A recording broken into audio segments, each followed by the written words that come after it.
नमस्कार दोस्तों। तो फिर से एक बार स्वागत है आप सबका पॉलिटिकल कल्चर के पार्ट 3 में। इससे पहले मैंने पॉलिटिकल कल्चर पे 2 वीडियोस को अपलोड कर दिया है।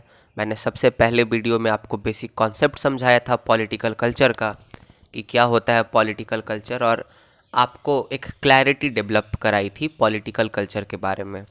दूसरे वीडियो में मैंने क्या किया था, तो मैंने टाइप्स ऑफ पॉलिटिकल कल्चर को डिस्कस किया था और कंपोनेंट्स ऑफ पॉलिटिकल कल्चर को डिस्कस किया था। कंपोनेंट्स और एलिमेंट्स ऑफ पॉलिटिकल कल्चर में मैंने कॉग्निटिव ओरिएंटेशन को डिस्कस किया था, अफेक्टिव ओरिएंटेशन को डिस्कस किया था और इवैल्यूएटिव ओरिएंटेशन को डिस्कस किया था। और जो टाइप्स थे आपके पॉलिटिकल कल्चर में, उसमें मैंने डिस्कस किया था unmixed political culture, mixed political culture. उसमें पैरोशियल पॉलिटिकल कल्चर था, सब्जेक्ट पॉलिटिकल कल्चर था और पार्टिसिपेंट पॉलिटिकल कल्चर था। तो दोस्तों, मैंने जैसा कि आपको कहा था, अगले वीडियो में मैं टाइप्स ऑफ पॉलिटिकल सिस्टम के बारे में आपको बताऊंगा और क्रिटिसिज्म बताऊंगा पॉलिटिकल कल्चर का। जो क्रिटिसिज्म है वो बहुत इंपॉर्टेंट होता है, आपको अपने आंसर्स में इंक्लूड करना। उससे आपका जो आंसर का जो क्वालिटी होता है वो इन्हेंस होता है और आपको मार्क्स भी अच्छे मिलते हैं। तो जो एलमंड और पॉवेल, कहीं कहीं एलमंड और सिडनी वर्बा लिखा रहता है, कॉन्सेप्ट समझना ज़्यादा इंपॉर्टेंट है। तो सिर्फ एलमंड का नाम लेकर आप इसको लिख सकते हैं, क्योंकि बहुत जगह कन्फ्यूज़न आपको देखने को मिलता है। जो जेसी जोहरी बुक है उसमें दिया है कि जो टाइप्स ऑफ पॉलिटिकल कल्चर है और जो टाइप्स ऑफ पॉलिटिकल सिस्टम है उसे एलमंड और पॉवेल ने बताया है। कहीं कहीं दिया है कि एलमंड और सिडनी वर्बा ने बताया है। तो दोस्तों, वो हमारा कंसर्न नहीं है। तो एलमंड के अनुसार टाइप्स ऑफ पॉलिटिकल सिस्टम के बारे में आज हम डिस्कस करने वाले हैं, जैसा कि मैंने पिछले वीडियो में आपको बताया था। तो दोस्तों, इससे पहले मैं आप सबसे रिक्वेस्ट करना चाहूँगा कि मैं एक नया यूट्यूबर हूँ दोस्तों, और मैं नॉलेज बांटने की कोशिश कर रहा हूँ। तो आप मेरे चैनल को सब्सक्राइब करके, मेरे वीडियोस को लाइक करके मेरा उत्साह ज़रूर बढ़ाएं, ताकि मुझे मोटिवेशन मिल सके आगे और भी वीडियोस बनाने के लिए। मेरे अभी सब्सक्राइबर बहुत कम है दोस्तों, इसलिए मैं प्लीज़ रिक्वेस्ट करता हूँ कि आप मेरे चैनल को सब्सक्राइब करें। तो आगे बढ़ते हैं। सबसे पहला है एंग्लो अमेरिकन पॉलिटिकल सिस्टम। तो एलमंड कहते हैं कि जो एंग्लो अमेरिकन पॉलिटिकल सिस्टम है वो यूएस और ब्रिटेन में पाया जाता है, अर्थात यूनाइटेड स्टेट्स और यूनाइटेड किंगडम में पाया जाता है। एंग्लो का मतलब ही ब्रिटिश होता है दोस्तों। अगर आप इंडियन हिस्ट्री पढ़ेंगे तो एंग्लो मराठा वार, तो ब्रिटिश और मराठा में जो युद्ध हुआ था। एंग्लो फ्रेंच वार, तो जो फर्स्ट एंग्लो फ्रेंच वार, सेकंड एंग्लो फ्रेंच वार, आप अगर हिस्ट्री का अगर फ्यूचर में पढ़ेंगे तो आप देखेंगे, तो एंग्लो का मतलब ही ब्रिटिश होता है। तो दोस्तों, एलमंड कहते हैं कि जो एंग्लो अमेरिकन पॉलिटिकल सिस्टम है जो कि यूएस और ब्रिटेन में पाया जाता है, वहाँ जो सेंटर ऑफ पावर होता है, जो शक्ति का जो केंद्रीकरण होता है, वह लेजिस्लेचर के हाथों में होता है, वह विधायिका के हाथों में होता है। इसका मतलब ये है कि जो एग्जीक्यूटिव है, जो कार्यपालिका है, दे आर सब ऑर्डिनेट टू द लेजिस्लेचर और रिस्पॉन्सिबल टू द लेजिस्लेचर। अगला जो एलमंड बताते हैं वो बताते हैं कि ऐसे पॉलिटिकल सिस्टम में, एंग्लो अमेरिकन पॉलिटिकल सिस्टम में, जो पॉलिटिकल पार्टीज हैं they are well organised on the basis of ideology. कि जो पॉलिटिकल पार्टीज हैं वो ऑर्गेनाइज्ड है on the basis of ideology. और एंग्लो अमेरिकन पॉलिटिकल सिस्टम की ruling parties as well as opposition party, दोनों की दोनों स्ट्रांग है। और दोस्तों, जिस देश में अपोजिशन पार्टी स्ट्रांग होती है वहाँ की डेमोक्रेसी बहुत अच्छे से फंक्शन कर पाती है, क्योंकि जो अपोजिशन पार्टी जब स्ट्रांग होगी तो वो जो रूलिंग पार्टी है उस पर अंकुश लगाएगी, उस पर कुछ लिमिट लगाएगी, उस पर कुछ रिस्ट्रिक्शन लगाएगी, ताकि वो पावर को बहुत ज़्यादा इस्तेमाल ना कर सके अपने हद से बाहर जाके। तो यही रीज़न है दोस्तों, एलमंड बताते हैं, for the success of these democracies. और इसीलिए जब पार्टीज ऑर्गेनाइज्ड हैं, आइडियोलॉजी के बेसिस पर ऑर्गेनाइज्ड है, तो ये टेंडेंसी देखने को मिलता है कि यहाँ 2 पार्टी सिस्टम है। यहाँ की जो जुडिशियरी है वो रूल ऑफ लॉ पे काम करती है, और साथ ही साथ यहाँ जो पॉलिटिक्स है, politics is like the game. Politics एक खेल के समान है जहां बहुत सारे खिलाड़ी इसमें भाग लेते हैं और जीत हार का फैसला होता है। पर ये जो खेल है कभी भी युद्ध के मैदान में तब्दील नहीं होता। हमारे यहाँ जब चुनावी रैलियां होती हैं तो यहाँ खेल क्या होता है, यहाँ तो युद्ध का मैदान बन जाता है, दंगे करा दिए जाते हैं। तो ये चीज़ वहाँ नहीं है। नेशनल इंटरेस्ट जो है वो सबसे इम्पॉर्टेंट है, उसके बाद पार्टी का इंटरेस्ट होता है। जनरली देखा जाए तो एंग्लो अमेरिकन पॉलिटिकल सिस्टम में ऐसा एलमंड बताते हैं। उसके बाद है continental European political system. According to Almond, continental European political system is found in whole Europe except Britain, क्योंकि ब्रिटेन में तो एंग्लो अमेरिकन पॉलिटिकल सिस्टम है। और ये जो कॉन्टिनेंटल यूरोपियन पॉलिटिकल सिस्टम है इसमें जो रेस है, रेस बहुत ही इंपॉर्टेंट रोल अदा करता है। जो नस्ल है बहुत ही इंपॉर्टेंट रोल अदा करता है। जैसे हमारे यहाँ कास्ट और रिलीजन एक बहुत इंपॉर्टेंट फैक्टर है हमारे पॉलिटिकल सिस्टम में, वहाँ का सबसे इंपॉर्टेंट पॉलिटिकल फैक्टर है रेस। वहाँ जो पार्टीज़ हैं, पॉलिटिकल पार्टीज़, वो रेस के नाम पे बनाई जाती हैं, रेशियल बेसिस पे बनाई जाती हैं और अपने ही रेसेस को रिप्रेजेंट करती हैं और अपने ही रेसेस के हित में काम करती हैं।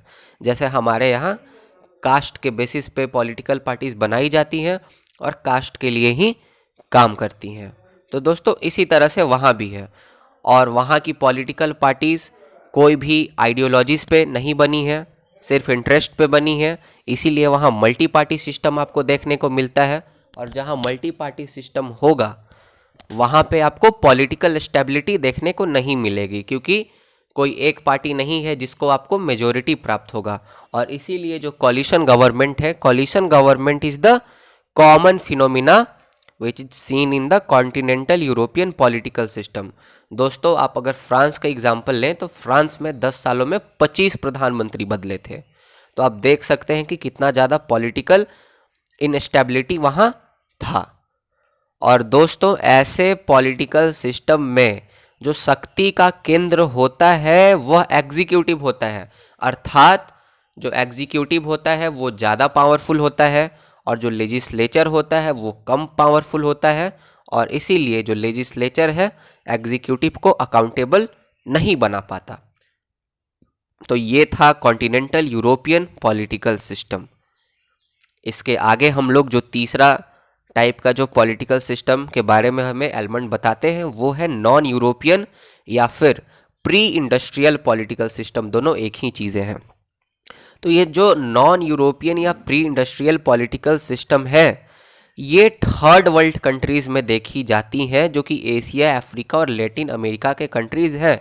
लैटिन अमेरिका अर्थात साउथ अमेरिका, ये ऐसे देशों में ये पॉलिटिकल सिस्टम देखने को मिलता है जो कि हिस्टोरिकली कॉलोनियल रूल के अंदर रहे थे, जिन पर यूरोपियंस जो शक्तियां थी जिन देशों पर शासन किया था। उसमें एग्जाम्पल में आपका इंडिया है, पाकिस्तान है, आप सब जानते हैं। तो हमारा कंट्री इसी में आएगा according to Almond, pre industrial political system. तो एलमंड बताते हैं कि ऐसे पॉलिटिकल सिस्टम में जो कॉन्स्टिट्यूशन होता है ऐसे पॉलिटिकल सिस्टम के कंट्रीज़ का, उस कॉन्स्टिट्यूशन में सारे बेसिक प्रिंसिपल्स होते हैं। डेमोक्रेसी होता है, लिबर्टी होता है, इक्वालिटी होता है, फ्रेटर्निटी होता है, फंडामेंटल राइट्स होते हैं, सारा कुछ होता है। सारा इम्पॉर्टेंट प्रिंसिपल्स, सारा महत्वपूर्ण सिद्धांत होता है जो कि एक सिविल सोसाइटी के लिए ज़रूरी होता है। पर दोस्तों जो आपके जो थ्योरी पार्ट है जो कॉन्स्टिट्यूशन में लिखे हुए हैं और जो प्रैक्टिस जो होता है कंट्री में, जो धरातल पे, जो ग्राउंड लेवल पे, इन दोनों में बहुत बड़ा गैप देखने को मिलता है। अर्थात कॉन्स्टिट्यूशन कुछ और कह रहा होता है, कॉन्स्टिट्यूशन में और बेसिक कुछ और प्रिंसिपल्स होती हैं, लेकिन वो जो प्रिंसिपल्स होती हैं वो कभी भी ग्राउंड लेवल पे इम्प्लीमेंट नहीं की जाती। हमारा कंट्री में ही आप देख लीजिए, इंडिया में बहुत अच्छा एग्जाम्पल है।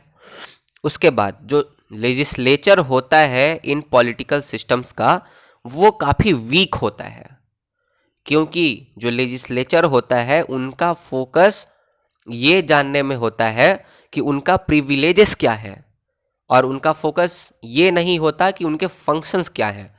तो हमारे जो लेजिस्लेचर हैं उनको क्या फंक्शन दिए गए हैं वो जानने की वे कम कोशिश करते हैं, और उनके अधिकार क्या हैं, उनके पावर्स क्या हैं, उनके प्रिविलेजेस क्या हैं, उनको जानने की ये ज़्यादा कोशिश करते हैं।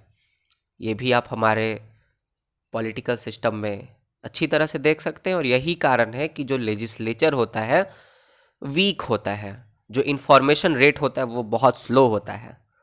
अर्थात जो इन्फॉर्मेशन है वो ग्राउंड लेवल पे जल्दी से नहीं पहुंच जा मतलब पाता, और पहुंचता भी है तो अर्बन ओरिएंटेड होता है, मतलब शहरों तक ही सीमित होता है, गांवों तक जल्दी से अभी भी इंफॉर्मेशन नहीं पहुंच पाता।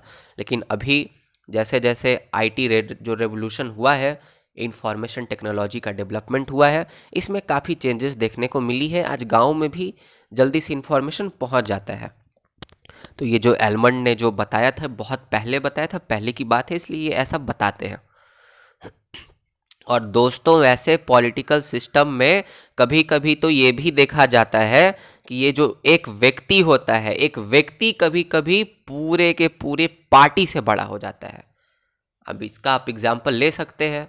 आप जैसे ही एक पार्टी का नाम लेंगे, आपके दिमाग में एक व्यक्ति का चेहरा आएगा और आपको लगता है वही पार्टी है, और दोस्तों जो वह कहता है वही पार्टी मानती है। अर्थात कभी कभी इन पॉलिटिकल सिस्टम्स में एक व्यक्ति का जो कद होता है, जो हाइट होता है, वो पॉलिटिकल पार्टी से भी ज़्यादा हो जाता है, ऐसा एलमंड बताते हैं।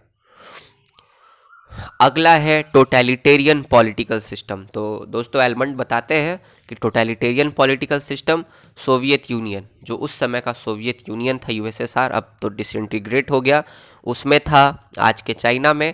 और ये मैंने खुद से इंक्लूड किया है प्रेजेंट डे नॉर्थ कोरिया, क्योंकि मुझे और आप सब भी गौर करेंगे कि जो टोटलिटेरियन पॉलिटिकल सिस्टम के जो कैरेक्टरिस्टिक्स हैं वो नॉर्थ कोरिया में मिलता है, नॉर्थ कोरिया से मैच करता है, इसलिए मैंने इसको इंक्लूड कर दिया है। तो दोस्तों टोटलिटेरियन पॉलिटिकल सिस्टम में जो शक्ति होता है वह एक हाथों में या कई हाथों में सीमित हो जाता है। मतलब ये जो पॉलिटिकल सिस्टम होता है ये वर्क करता है on the principle of centralisation of power in one or few hands, और ये जो पावर है, पावर को एक्सरसाइज किया जाता है on the name of one ideology. क्योंकि इन पॉलिटिकल सिस्टम्स का कहना है कि हमें कोई दूसरी आइडियोलॉजी की आवश्यकता ही नहीं है, क्योंकि हमारे पूरे समाज ने एक आइडियोलॉजी को स्वीकार कर लिया है। जैसे चाइना कहता है कि हमने तो सोशलिज्म को स्वीकार कर लिया है, हमें और कोई आइडियोलॉजी चाहिए ही नहीं। तो दोस्तों जो शक्ति होता है एक हाथों में या कई हाथों में, कुछ हाथों में सीमित होता है, और वो जो व्यक्ति होता है, वे जो व्यक्ति होते हैं वो उन शक्तियों का प्रयोग आइडियोलॉजी के नाम पे करते हैं। और आगे है दोस्तों कि ये जो पॉलिटिकल सिस्टम है ये वर्क करता है on the principle of one nation one ideology one party. अर्थात एक राष्ट्र है तो एक ही आइडियोलॉजी होगी, एक ही विचारधारा होगी, और इसीलिए पॉलिटिकल पार्टी भी एक ही होगी। इसलिए आप देखेंगे कि आपको मात्र एक कम्युनिस्ट पार्टी देखने को मिलता है आपको इन दोनों देशों में। उसके बाद जो इलेक्शंस होते हैं ऐसे पॉलिटिकल सिस्टम्स में, they are only expressive in nature, सिर्फ एक्सप्रेसिव होते हैं, बस दिखावे के लिए होते हैं, जिसको शो इलेक्शंस बोला जाता है।